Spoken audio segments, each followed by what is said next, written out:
bienvenue aux Nouvelles du voisinage. Mon nom est Louise Miller. Aujourd'hui, j'ai le plaisir d'avoir à ma compagnie Monsieur Alexis Michel Schmitt-Cadet. Il est chargé de projet et intervenant psychosocial à la coopérative Les Valoristes. Bienvenue. Merci. Ça va bien? Ça va très bien, merci. Oui. Dites-moi, Monsieur Cadet, qu'est-ce que c'est que l'organisme, la coop, Les Valoristes, et depuis quand ça existe? La coop Les Valoristes, c'est une coopérative de solidarité. Elle a plusieurs missions. Son but, c'est de récupérer des contenants consignés. Donc les petites canettes que vous avez à la maison, les bouteilles de verre, les bouteilles de plastique qui sont marquées Québec consignées puis qui ont différentes valeurs. Donc ça, c'est sa première mission, puis c'est offert à toute la population qui veut les rapporter. Ça, c'est sa première mission. Puis donc, c'est une mission dans la gestion des matières résiduelles où finalement, on a un impact sur l'environnement puisque plutôt que de finir enfouis, ces contenants-là vont être réutilisés. Alors des fois complètement. Donc il y a des bouteilles que là, on va les garder exactement les mêmes. Puis il y en a d'autres, plus les canettes en aluminium, elles vont être détruites. Puis on va reprendre l'aluminium de ces canettes-là pour refabriquer d'autres canettes. Ah bon, OK. Ça existe depuis 8 ans que vous... Tout à fait. Donc Okay. ça fait partie de sa première mission. Mais il y a d'autres missions. Puis je disais, on est une coopérative de solidarité. Oui. Et donc notre mission, c'est aussi d'apporter un support supplémentaire aux valoristes. Les personnes qui vont récupérer les contenants consignés dans le recyclage, dans les poubelles, dans les parcs, dans les événements à Montréal et Rive-Nord, Rive-Sud. Là. Fait que, par exemple, dans mon quartier, c'est le lundi qu'on a la collecte. Et j'ai un valoriste qui vient faire les poubelles et qui récupère tous les contenants. Puis nous, on a un petit lien avec lui, fait qu'on lui met les contenants à côté de la poubelle, comme ça l'aide à faire son chemin. Il n'a pas besoin de fouiller à l'intérieur ou de défaire un sac. Il a déjà accès très facilement à ces contenants-là. Fait que ça, c'est sa deuxième mission. C'est une coopérative de solidarité. On travaille donc en lien avec les valoristes. Et comme je disais, pas seulement, on travaille aussi avec la population en général. Et notre troisième mission, c'est de se battre pour que la consigne continue d'exister au Québec. Parce que vous savez qu'elle a failli déjà disparaître. Et à de nombreuses reprises, au Québec, ça a été un certain défi. Par exemple, moi, je viens de la France, où la consigne a complètement disparu. Puis ma coordinatrice, Marika, vient du Brésil, où là aussi, la consigne a complètement disparu. Au Québec, nous, on s'est battu pour que ça se maintienne. Et ça donne des fruits cette année. Ah oui, oui.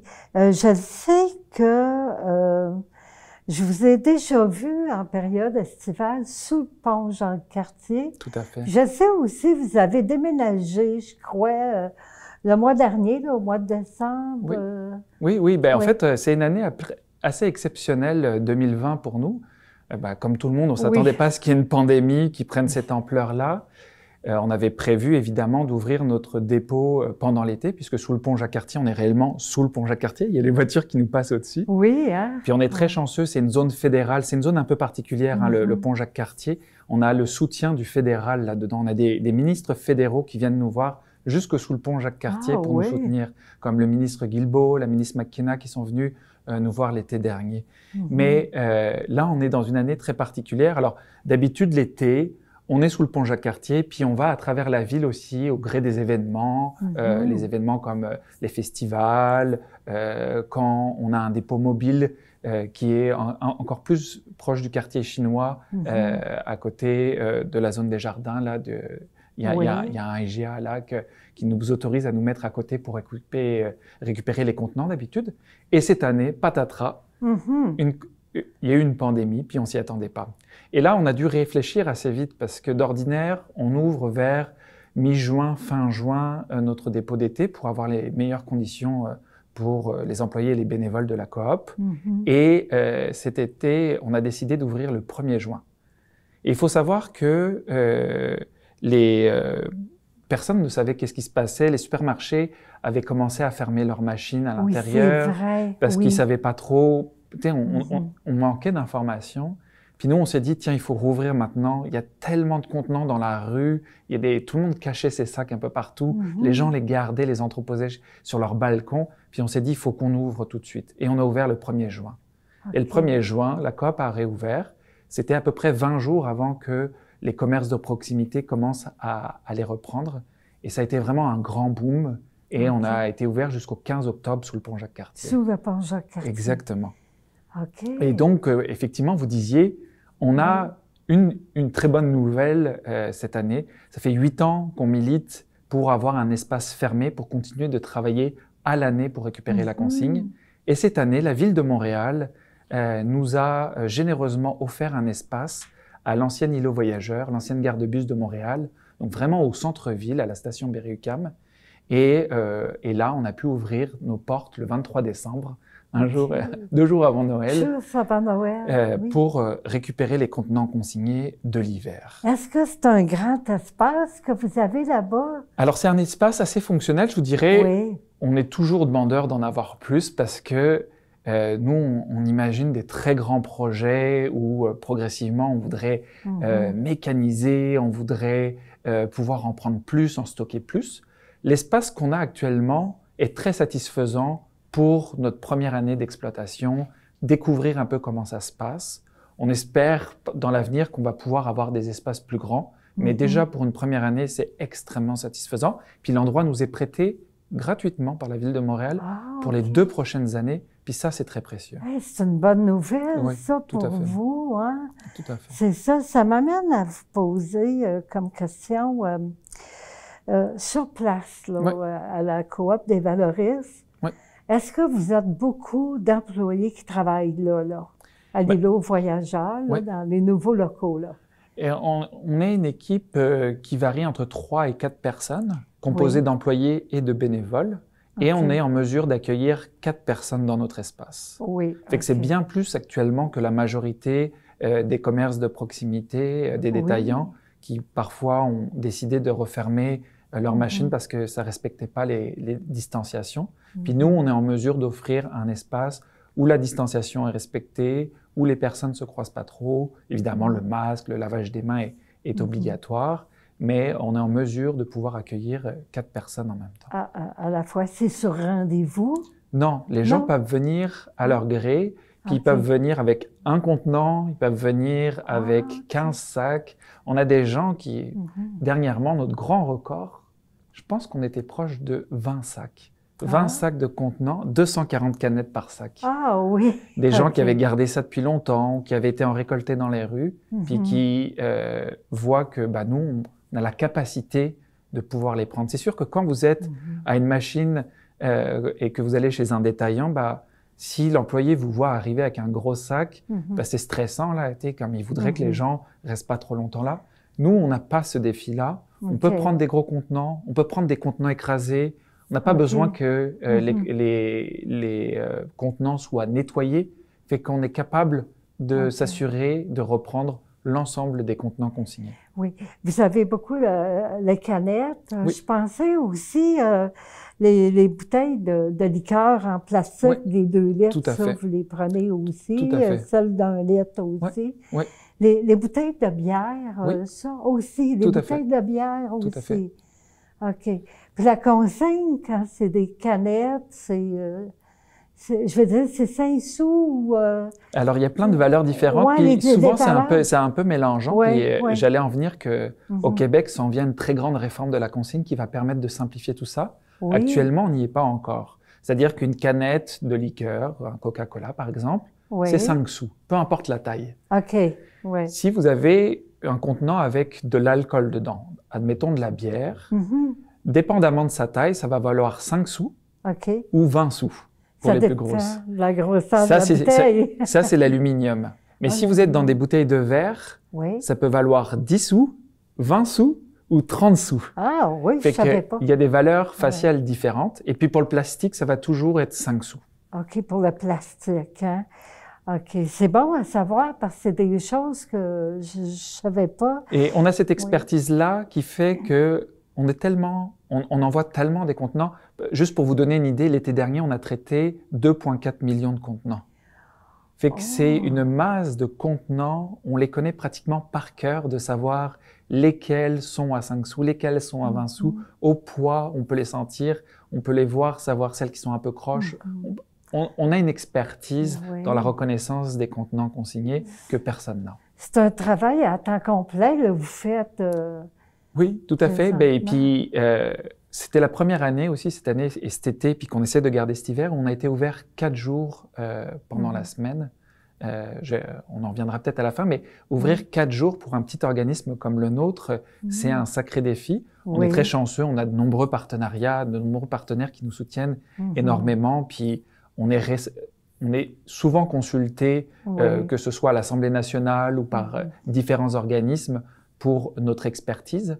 Mais il faut savoir que là, on est en train de monter en puissance pour offrir davantage de services dans la récupération des contenants consignés. OK. Parlant de ça, j'avais déjà entendu parler de la consigne j'accroche. Oui. Qu'est-ce que c'est ça?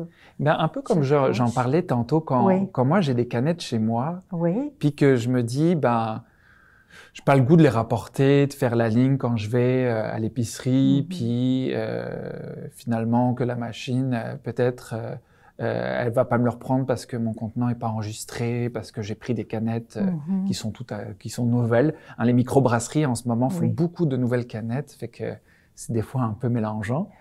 Alors plutôt que faire ça, je le dépose dans la rue et la consigne j'accroche, bah, c'était une proposition à la population de dire comment faciliter la vie des valoristes qui viennent récupérer les contenants. Donc à la base, on avait créé un crochet, mais en fait, on invite les gens à eux-mêmes créer leurs propres moyens pour que les gens puissent reprendre les contenants consignés sans avoir besoin de déballer les sacs ou aller fouiller à l'intérieur, mais qu'il puisse y avoir accès directement. Donc, que ce soit en le mettant dans un sac à part, que ce soit en ayant un petit crochet que vous fabriquez vous-même puis qui est facilement accessible, tout ça, ça va permettre au valoriste qui est en train de passer de pouvoir le récupérer en toute sécurité, puis que derrière vous, il n'y ait pas des affaires qui soient déballées. Ceux qu'on appelle les valoristes, ils travaillent, hein? C'est ça. Alors, c'est pas un travail au sens où il y a un contrat de travail, c'est des travailleurs, ce qu'on appelle informels. Dans le sens où ils font un travail qui est pas forcément reconnu par le droit du travail, il n'y a pas des horaires, les gens s'arrangent, puis ils sont très organisés, on dirait comme des fourmis un peu dans toute la ville, et qui voient de l'argent là où nous, on voit des déchets. Et pour moi, c'est ça que je trouve assez extraordinaire, c'est cette capacité à aller chercher quelque chose qui a de la valeur. Et vous savez, au Québec, on est très en retard au niveau de la consigne. Le Manitoba et le Québec sont les provinces les plus en retard au Canada, mais des provinces dans l'Ouest, comme la Colombie-Britannique ou l'Alberta, eux récupèrent énormément de contenants, bien plus que nous.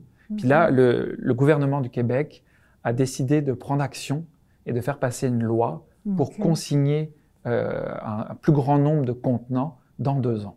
Et ça, c'est vraiment une très bonne nouvelle pour récupérer ces ressources-là. Ah, oui, puis en même temps, c'est bon pour l'environnement, c'est bon pour tout le monde de consigner. Il y a beaucoup de choses qu'on ne sait pas, hein, qu'est-ce qu'on peut faire. Comme tantôt, vous parliez, les canettes d'aluminium sont fondues pour refaire d'autres canettes. Exactement. Aussi. En fait et le fait de les retirer suffisamment tôt dans le processus, ça va éviter qu'elles soient contaminées par d'autres déchets liquides ou peu importe, qui vont faire que l'aluminium est de moins bonne qualité. Fait que plus vite on les récupère dans le système, de meilleure qualité c'est, et du coup les canettes peuvent être fabriquées plus facilement. Fait que non seulement quand la personne décide de le mettre en accès à un valoriste ou d'aller le remettre en consigne dans les épiceries, c'est pas simplement un geste citoyen, c'est un geste pour l'environnement, évidemment, mais c'est aussi un geste où il s'implique pour se dire, j'ai le goût que ce déchet-là soit mieux traité que le reste des déchets, et on le sait, une partie de ces déchets-là risque de se retrouver enfouis. Enfouis, c'est pour ça. Puis, j'imagine, après la pandémie, les épiceries vont pouvoir reprendre... pour aller porter nos oui, alors elle continue toujours. C'est sûr que c'est beaucoup de défis. Puis nous, on est ravis d'offrir ce service-là dans le centre-ville de Montréal pour pouvoir les soutenir. On a des épiceries qui renvoient les gens directement vers nous parce qu'ils savent que c'est plus facile.